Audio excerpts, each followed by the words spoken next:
Mayong hapon, Negros. Ini ang Digicast Negros X. Ang nagapangunangan na pulo ka mga balita sa Negros ang amo ni kadulong sa inyo. Update ninyo kami via Facebook, YouTube, kag sa amon nga website www.digicastnegros.com. Kaagsarang kami malantaw sa KCAT Channel 11 sa Kabangkalan City, Himamaylan City, kag Banwasang Ilog. Kag yari na ang top 10 nga mga balita sa Negros sumungad adlaw. Special session sa SP sa Bacolod ginpatigayon para tagaan sa otoridad ang alkalde nga magbakal sa bakuna kontra COVID-19. 144 ka mga job order casuals sa San Carlos City ginpaidalom sa rapid testing. Mga opisyal sa 3rd District magasapol sa DPWH bangod sang natabo nga pagbaha. Sa Bacolod, tricycle driver patay matapos sa gintiro sa riding in tandem. Kag isa ka Israeli mechanical engineer nagalibod sang pita bread sa Bacolod matapos ma-stranded sa syudad bangod sa pandemic. Initanan sa Digicast Negros X. Sa number 10, sa Bacolod, mga bodega sang ukay-ukay ang nasunog. Nasunog kahapon sang hapon ang duha ka bloke sang isa ka commercial establishment sa Purok Rosal sa Barangay Takuling. Ang duha ka bloke ang pareho ginhimo nga bodega para sa mga ukay-ukay nga ginabaligya. Ginausisa pa sang Bureau of Fire Protection Bacolod kung ano ang ginhalinan sang sunog. Wala man sang may nasamaran sa nasambit nga sunog, kundi ini ang nagtuga lang sang halit nga ginabulubanta nagabalor 15,000 pesos. Sa number 9, lalaki nga may bitbit nga pusil kag batalom arestado matapos magsulod sa isa ka balay nga hindi iya. Arestado ang 28 anyos nga si Ralph Robert Lizares matapos madakpan nga nagpanulod sa balay sa Santorini Subdivision sa Iroreco sa Barangay Badalagan sa Bacolod. Suno sa hepe sa Police Station 3 nga si Police Captain Richard Fajarito, ang suspect nagsiling nga iya lang nakita nga bukas ang balay kag iya lang ini nga ginsulod. Nakita siya sang tag-iya kag gilayon man nga gid-report sa gwardiya. Naabtan sang gwardiya ang amo nga persona. Posible suno sa kay Fajarito nga may tuyo gid man magpangawat si Lizares o galing wala ini madayon bangod sa naabtan siya sang gwardiya. May nakuha pa siya nga isa ka 38 kalibre nga armas kag kutsilyo. Siya ang karon detained na sa Police Station 3. Sa number 8, Negros Occidental Police Provincial Office nagpahayag nga hindi matuod ang balita nga may presensya sa mga katapos ang Moro National Liberation Front sa Don Salvador, Benedicto. Sunod sa Public Information Officer sang NOCPO nga si Police Lieutenant Abigail Donasco, ilagin kumpirmar sa hepe sang DSB Police Station kung ano kamatuod ang alegasyon nga may nasiplatan nga mga katapos ang MNLF sa Banwa sang nagligad nga Nobyembre. Ginpahayag ni Donasco nga wala inisang kumpirmasyon gikan sa ilang nga intelligence branch kag mahimo sala lang nga impormasyon ang nakalabot sa mga pumuluyo sang Banwa. Nagapasalig ang PNP nga hugot ang ila pagbantay sa bugos nga probinsya para masiguro nga hindi masudlan sa mga armado nga grupo gikan sa iban nga lugar kag mapabilin ang kalinom. Sa number 7, tricycle driver nga ginaaligar imbolbado sa iligal nga baligyaanay sa mga armas, patay matapos sa gintiro sang riding in tandem kay nasang aga sa syudad sa Bacolod. May report si Marcian Muico. Sunod-sunod ang lupok nga nabatian sa mga residente alas 7:30 kay inasang aga sa barangay Panukoy sa Bacolod. Matapos tiruon sang makapila ka beses sang riding in tandem ang isa ka tricycle driver. Suno kay Lieutenant Colonel Ariel Pico, PIO sang Bacolod City Police Office, nagliko na sa bangga sigasko ang tricycle nga ginadala sang biktima nga si Noel Piraren. Sang hinali na lang siya tiruon sang makapila ka beses ang mga suspect nga nagasakay sa motorsiklo nga gilayon man nagpalagyo. Dead on the spot ang biktima. Ginausisa pa sa karon sang kapulisan suno kay Pico kung anong mahimo motibo nga agin patay si Piraren. Pero si Pico nagdugang nga ila natukiban nga na-detain na sang tuig 2013 si Piraren bangod sang illegal possession of firearms kag ginaligar involvado man siya sa mga gun running activities. Involved siya kuno sa gun running. Iya magapabilin na allegation kundi naton ma-prove nga wala man nagpangalan sa iyang identity. Amo lang nasasubong for the meantime, Sir Mars, ang nakaputan nga info. Sunod naman sa live-in partner isang biktima nga si Mary Grace Tornea, wala gid sila may nahibaluan nga kontra ni Piraren. Nagbakalang man sang sigarilyo ang iya partner suno sa iya, kag nakibot na lang siya sang ginpahibalo nga gintiro na si Piraren. Lagi na mo na sabi. Ang pamilya mo ko na ano ko sino ang magdiro sa iyo. Oh, ano siya? Hustisyang panawagan sang iya live-in partner, padayon pa sa karon ng investigasyon sang PNP sa among insidente. Marcian Muico para sa Digicast Negros. Sa number 6, paday ng pagpikit sa mga empleyado sa nga Bacolod City Water District nga damlag pa, gindeklarar ang ilang posisyon nga redundant. Sa tubang mismo sang talatapan sang Basiwa, nagpikit ang mga empleyado nga sang Lunes wala na ginpasulod sa talatapan matapos ginkakas sa ilang nga obra effective December 31. Suno kay Benji Oray nga isa sa 60 ka mga empleyado nga nadulaan sa trabaho, padayunon nila ang pagpikit sa sininga semana. Natalana pa sila nga mag-file isang reklamo sa Civil Service Commission. Nagapanindugan ng grupo nga wala sang due process ang pagkakasa ila, ilabi na nga opinyon man lamang sang Office of the Government Corporate Council ang naging basihan kag permanente sila nga mga empleyado kag may nagakaigo sila nga mga posisyon. Suno kay Mona Dia Hardin nga katapos ang board sang Basiwa, ginadihon pa lang ang joint venture agreement sang Basiwa sa Prime Water na pahibalo na ang mga empleyado nga mangin redundant ang ilang nga posisyon. Sa profiling pa lamang nga ginpatigayon isa-isa sila nga ginpahibalo. Ang 60 ang wala nag-avail sa gintanyag nga early retirement incentive o kung nag-apply sa Prime Water bilang empleyado.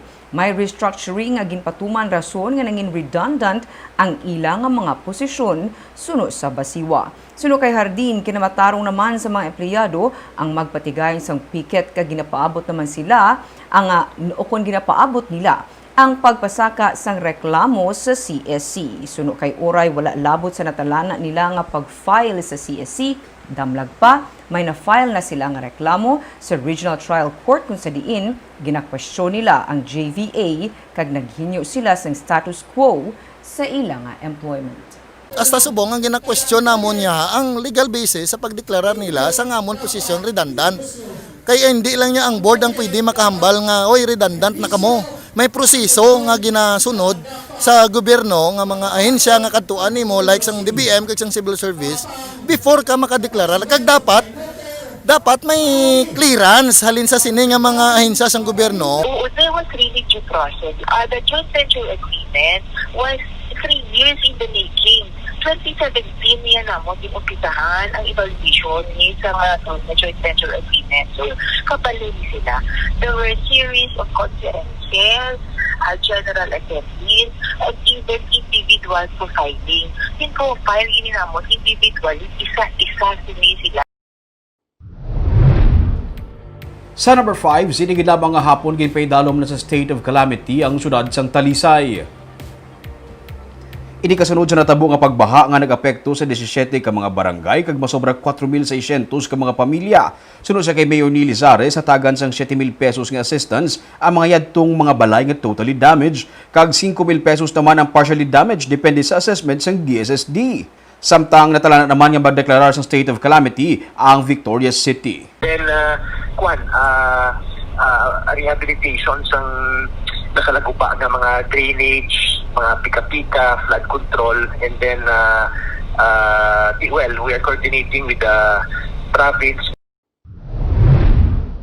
Sa number 4, isa ka team gikan sa Department of Public Works and Highways ang mag-aabot buwas nga adlaw kag magasapol sa mga opisyales sang 3rd District.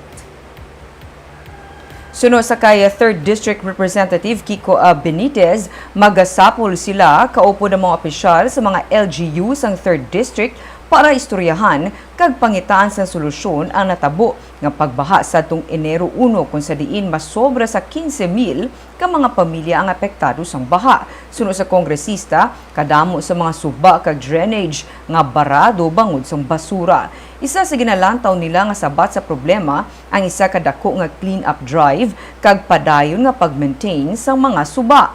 Ang baha sang imbokada sang tuig ang nagresulta sa 16.5 million pesos nga halit sa isda kag pananom kag 3.4 million pesos naman nga halit sa kasapatan. Sa number 3, Bacolod Emergency Operations Center nagaduso sa panibago nga pagsulundan para sa mga overseas Filipino workers nga gikan sa mga pungsod nga mayara sa bago nga variants sa COVID-19.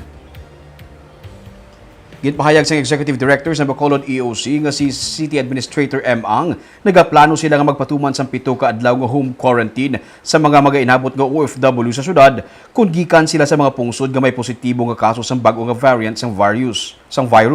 Sa karon, mayara na sang travel ban nga ginapatuman ng gobyerno para sa mga residente sa pila ka mga pungsod nga may positibo nga kaso. Ang mga nagapinauli nga mga OFW gikan sa ini nga mga lugar ang ginapaidalom sa RT-PCR test kag 14 nga adlaw nga quarantine sa Metro Manila antes makapauli sa ilatag sa mga probinsya. Luyag sang EOC nga sa ila pagpauli sa Bacolod, magapaidalom pagit sila sa 7 ka adlaw nga home quarantine. Pero ginatun-an pa ini sa karon sang City Legal Office kag sarang lang mapatuman kung mapagwa na sang executive order ang alkalde. So kung after the 14-day quarantine, kung nalin sila sa mga countries nga ina, kag masulod sila sa Bacolod, they will continue with 7 days home quarantine pag abot nila, monitored by our peers. So 14, additional 7 pag abot diri, so 21 altogether. Sa number 2, sa San Carlos City, hindi magdubo sa 144 ka mga job order workers ang ginpaidalom sa surveillance testing. Ginsugdan sa Enero 5 ang pag-test sa mga JO workers gamit ang rapid antibody test. Suno kay Dr. Jessa Tiapon, ang health cluster leader sa Emergency Operations Center, gin-prioritize sang lokal nga panguluhan ang barangay 236 Rizal kag Punaw. Sa amuman nga adlaw, makuha ang test result. Ang sinuman nga magpositibo sa rapid antibody test, amo ang ipaidalom naman sa swabbing. Ang pagpatigay sa testing na base sa memorandum circular nga ginpapinaog ni Mayor Stilo sa pagpasiguro sa safety sa mga empleyado. Nasaad sa memo nga ang mga JO nga nagapuyo sa high-risk areas kag gin-identify sang EOC, amo ang ipaidalom sa among testing. Kag sa numero 1 sa mga balita subong nga adlaw, sanggunian panglungsod sang syudad sa Bacolod nagpatigayon sang special session para tagaan sa otoridad si Bacolod City Mayor Evelio Leonardia nga magpirma sa kasugtanan sa pagbakal sang bakuna kontra COVID-19 samtang ginahanda na ang waiver para sa luyag magpabakuna. May report si Marty Go. Isa ka virtual meeting ang ginpatigayon kagabi sang mga katapo sang Vaccination Council sang Bacolod para istoryahan ang madasig nga pagbakal sang COVID-19 vaccine kung mag-abot na ini sa pungsod. Suno kay Vice Mayor Elcid Familiaran, kung sadto anay ang national government ang magapanguna sa pagbakal sang bakuna para sa mga local government units, subong may bag-o na nga pagsulundan ang National Interagency Task Force. Ang LGU na mismo ang dapat magpanguna sa pagbakal sang bakuna, pinaagi sa kaugalingon sini nga budget kag magabulig na lamang ang national government kung kulang ang pondo. Ang LGU ang magapakig-angot sa drug company para sa pagbakal sang bakuna. Gani isa ka special session ang ginpatawag sang sangguniang panlungsod sini nga hapon para mahatagan sang otoridad si Mayor Evelio Leonardia nga makaperma sang multilateral agreement upod sa AstraZeneca Pharmaceuticals Philippines, National Interagency Task Force kag Department of Health. Si LGU na iya ang maplet sang iya masarangan, din ang kulang muna ang national government na maprovide. So muna ang reason na may multilateral agreement na kaya si LGU na ang provide yauna. Padayon man karon ang profiling sang Vaccination Council para sa mga persona nga unahon nga dapatan sang bakuna kasubong sa mga frontliners. Pero may ginahanda karon nga waiver ang City Legal Office para mapirmahan sang mga pagabakunahan. Suno kay Familiaran, dapat masiguro sang syudad sang mas temprano kung pila ang luyag nga magpabakuna agud mabalaan man kung pila ang baklon nga vaccine. Pero voluntary ni siya. Marksman, yun yung mandatory. So only those who wants to be immunized or vaccinated, mong vaccinate na doon. Gusto man na mayroon pala, anak ko, siya pila yung gusto mong pangkuhan magpavaccinate, kaya ma-purchase ka na karoon kag mga expire mo lang siya.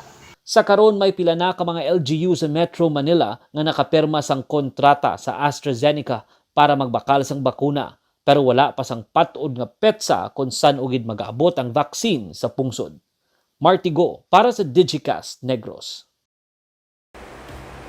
Sa Good Vibes, isa ka Israeli mechanical engineer ang nagabaligi sang pita bread sa kilid sang dalan matapos nga ma-stranded sa syudad bangod sang pandemic. Yaring report ni Romeo Subaldo. Nakalabay ka na bala sa tabok ng St. Scholastica's Academy sa Eroreco? Nakita mo na bala ang isa ka lalaki nga may ginatanyag nga daw bilog nga bagay sa mga naganilabay? Siya si Smoil Haimovich, isa ka Israeli national nga nagatanyag sang iya pita bread sa higad sang dalan. Isa siya ka mechanical engineer nga nagatrabaho sa China kag nagbakasyon sa Bacolod sang bulan sang Enero. Bangod sang pandemic, wala na siya makabalik sa iya trabaho kag hindi man siya makapauli sa Israel. I'm married to Filipina from Bacolod, working in China, doing desalination, working for this company. It's very, very big company. And I come from vacation and I cannot go anywhere. And I came for a vacation, you know, I'm there for a few months, coming for months vacation, and that's it. Cannot go to China because what's happening in Wuhan. Pumalin las 11 sang aga tubtublaon na sang udto, ginasulay niya ang init sa pagtanyag sang iyang produkto. Kada hapon, balik naman siya liwat sumugod las 4 sang hapon. Suno sa iya, kinahanglan niya nga maghimakas para may income. So, cannot work there. For me, I cannot go back to my work. So I'm here selling pitas. Need to hold my family. Sir, why pita bread? Because I'm from the I'm from Israel. Pita bread is our national bread in Israel. Nagapa-free tasting pa siya sa mga naganilabay. Suno sa iya misis nga si Annalyn, bangod sang pandemic, natun-an nila ang pagnegosyo kag nalipay sila nga may naka-appresyar man sa ilang nga produkto. Magluwa sa pagbulante kag pag-deliver sa pita bread, mihara sila sang gamay nga kalan-an sa ilang nga garahe sa Eroreco malapit sa chapel nga nagatanyag sa Mediterranean nga mga pagkaon. Suno kay Annalyn, bisan makabalik na sa trabaho ang iyang mister, nalipay siya kay nakasugod na siya sa pagnegosyo. Yes, at least hindi na ko dependent sa iya. We are earning here at the same time he has a salary. We can save it for like the future, whatever we want, a house of our own, you know. We have so many dreams. So the business is really helpful. Magluwas nga dako ang nabulig sa ila sang ilang nga pagbaligya sang pagkaon, may nabuligan pa sila. Ang nagapang-deliver sang pagkaon kag nagabulig kay Smoil nga si Rene ang tumandok sang hinubaan nga nawad-an man sang obra sang pandemic kag ila natagaan sang panibago nga obra. Nag-apply ko pag close ang restaurant namon, nag-apply ko sa Tita Pita, riders. Riders nila. So balik trabaho mo is delivery. Delivery. Kamusta ni so far sa inyong napda mo siya kadagad eh? Oo. Kamusta? Okay naman sir. Baligya sa isa kadlaw 40 ka pack pita bread. Suno kay Smoil, bisan makabalik na siya sa iya trabaho sa China o kung makapauli man sa Israel, padayon siya nga magabalik-balik sa Bacolod City kay iya na nga ginpalangga ang mga Bacolod noon bangod sa ilang nga ginpakita man nga pagpalangga sa iya ginatanyag nga pagkaon. Barb, nagapakita lang sa piyak ng pandemic, kanya-kanyang diskarte paano makasurvive sa gihapon. Bisan siya, wala iya ginasapak ang init, ang kakapoy. Ito mo, kisang baliya, Barb, ginakulang siya mong sukilanan niya mag-find means para may gina-earn siya sa gihapon. Pero Ming merag siya baligyaan, pero despite that, nagbaligya pagid siya. Yes, Barb, sila sa dumini lang nga dukalaan sa ilang nga balay, but ang balya kinala niya mag-move out, mag-deliver, magpakita sa tao nga may amuni siya nga produkto. Yung mga kunong, Barb, from 11 a.m. to 1 p.m., makapilato ka bags man mga pulo ka mga paper bag nga tag 5 ka pita bread ang mapaubos niya. Ginakulang pa, dugang naman siya supply. Paghapon liwat naman 4 p.m. to 5 p.m. Pabisan-pisan na. Buot silingon Ming, may market di ba na pita bread kikitaya pandesal. Kagkalabanan kablo siya ng market nila, Barb. Ang mga Pinoy man nga nagtatrabaho sa Middle East, amo nagapakita sa pita bread. May kilala, di ba may kilala ta nga pita bread. Itagoon sa naton sa ngalan nga kat-kat. Homing, no? Kay ang ila guro nga dila, gapangita man sila. Kay naanad naman sila for a certain period of time nga amo nang ila ginakaon. Kag may healthy man kuno, Barb, nga wheat ya. Okay. Nga pita bread. Okay. Kag tungod sa pandemic, nagamat-amat ma yung ilang negosyo. Naka-find sila opportunity sa natabo nga pandemic. May kaugalingon nga market nga nakita. Yes. Kag amo yadto mga balita sa Negros subong adlaw. Kay man sa panahon karon importante nga maihibalo ka sa nagakatabo sa imo nga palibot. Pero dapat balanse kag eksakto mga impormasyon. Parahan kami nga magapangalagad sa Negrosanon. Ako si Barbara Mijares. Tutob sa buwas ako naman si Romeo Subaldo, mayong hapon.